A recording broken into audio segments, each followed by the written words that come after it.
Finally, on the issue of the passports, I'm in touch with the international intelligence agencies. At the same time, our own intelligence has been activated. And of course, the counter-terrorism units, CTIs and CTUs, from all the relevant countries have been informed. And that's what I've been doing since yesterday.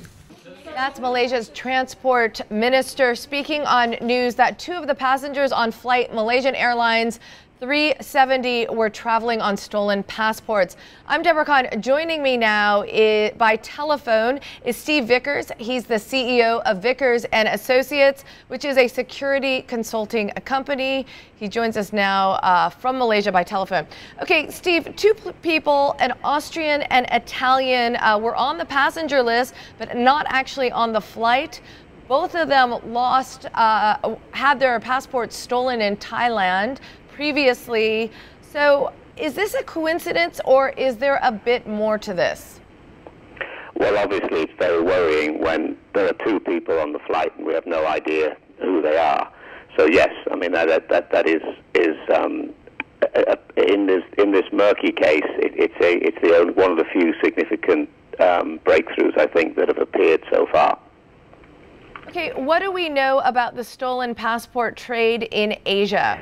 Well, sadly, the stolen, not just the passport, but also the counterfeiting of all sorts of identification is very, very widespread, particularly out of Thailand. Thailand is one of the centers for this activity.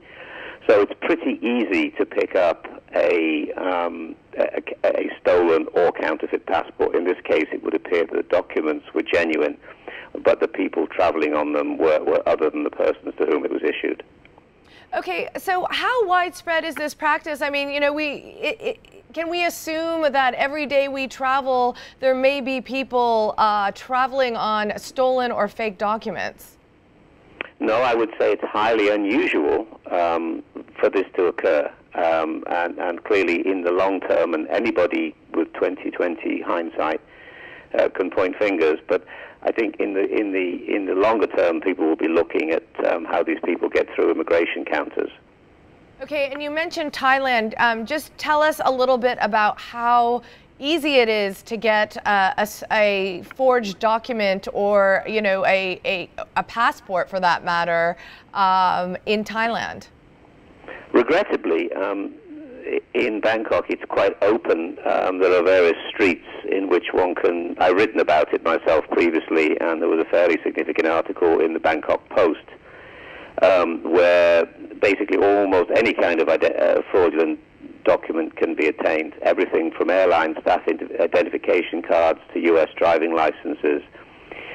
Most of these are used for fraudulent purposes rather than for darker purposes. I'm not going to mention what other reasons I mean, but under Thai law, it's quite difficult to take action unless the complaint is under their trademark law. So for that reason, there's very little action taken against it. So Thailand has become, particularly Bangkok, one of the centers of the counterfeit document or unlawfully issued documents.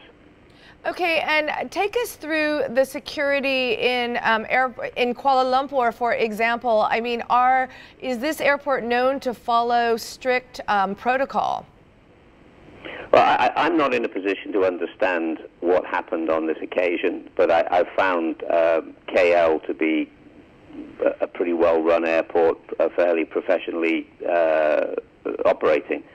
So, I mean, I think we would have to find out. We just don't know enough about who. What I'd be more interested in seeing would be the photographs from CCTV of the people carrying these passports as they boarded the plane. I think that's the more significant identifying aspect from our point of view. Thanks very much, Steve Vickers of Steve Vickers and Associates, joining us by telephone from Penang, Malaysia.